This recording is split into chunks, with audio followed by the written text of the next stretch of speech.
Hello friends, welcome to our channel. சில இடங்களில் வந்து நம்மளுக்கு குடல் வந்து அப்படியே ஃபுல்லாக கொடுத்துருவாங்க க்ளீன் பண்ணாமல். அந்த மாதிரி டைமில் அதை எப்படி வீட்டிலையே க்ளீன் பண்ணி சமைக்கிறதுன்னு தான் இந்த வீடியோவில் பார்க்க போகிறோம். இந்த மெத்தட் நீங்கள் குடலை க்ளீன் பண்ணிங்கன்னா ரொம்ப ஈஸியாக வேலை முடிஞ்சிடும். வாங்க அது எப்படின்னு பார்க்கலாம். இது வந்து ஒரு ஆட்டோட குடல். இந்த குடல் பைக்குள்ளே தான் இந்த சீர்குடலாம் உள்ளே இருக்குது. ஃபஸ்ட்டு நம்ம இந்த மாதிரி வாங்கிட்டு வந்தோம் அப்படின்னா உள்ளே இருக்கிறது எல்லாத்தையும் எடுத்து இந்த மாதிரி பிரித்து வச்சுக்கோங்க. சிறுகுடல் பெருகுடல் அப்படி தனியாக பிரித்து வச்சுக்கலாம். இதை நம்ம சுடுதண்ணியில் போட்டு வேக வைக்கலாம்.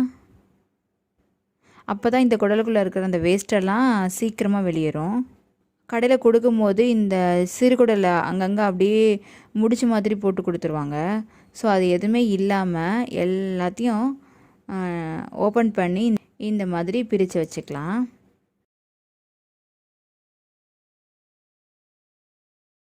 இப்போ நம்ம எடுத்து வச்சுருக்க அந்த குடலை அது ஃபுல்லாக நல்லா முங்குற அளவுக்கு தண்ணி ஊற்றி ஒரு கை அளவு கல்லுப்பு போட்டுக்கோங்க. இந்த தண்ணி வந்து நல்லா கொதிக்கட்டும். நல்லா கொதித்து வந்தால் தான் அந்த குடலுக்குள்ளே இருக்க அந்த வேஸ்ட்டெல்லாம் வெளியேறும். இந்த மாதிரி நல்லா ஆவி பறக்க தண்ணி நல்லா கொதித்து வந்ததுக்கப்புறம் இந்த தண்ணியை கீழே ஊற்றிடணும்.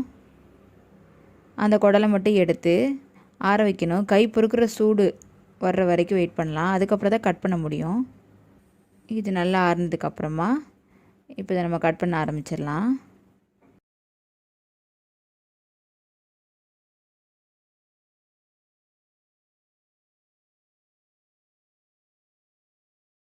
இப்போ ஒவ்வொரு பார்ட்டையும் எடுத்து நமக்கு எந்த மாதிரி சைஸில் வேணுமோ அந்த மாதிரி கட் பண்ணி எடுத்துக்கலாம். வீடியோவில் காட்டியிருக்கிற மாதிரி.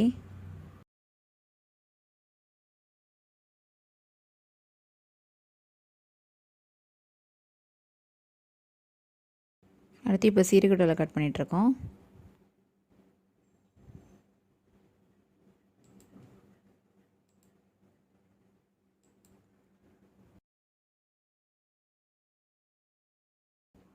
அவ்வளோதான். இப்போ நம்ம வந்து எல்லாத்தையும் கட் பண்ணி முடிச்சாச்சு. இதை மறுபடியும் நம்ம ஒரு 4 டைம்ஸ் கழுவணும். அப்போ தான் இதுக்குள்ளே இருக்கிற அந்த வேஸ்ட்டெல்லாம் போகும்.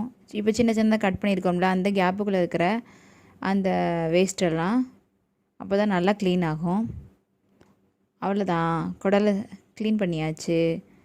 உங்களுக்கு இது வரைக்கும் இந்த குடலை எப்படி க்ளீன் பண்ணுறதுன்னு தெரியல அப்படின்னா இந்த வீடியோ உங்களுக்கு நல்லா யூஸ்ஃபுல்லாக இருக்கும். இது வரைக்கும் நம்ம சேனலை சப்ஸ்கிரைப் பண்ணலைன்னா மறக்காமல் சப்ஸ்கிரைப் பண்ணுங்கள். Bye friends.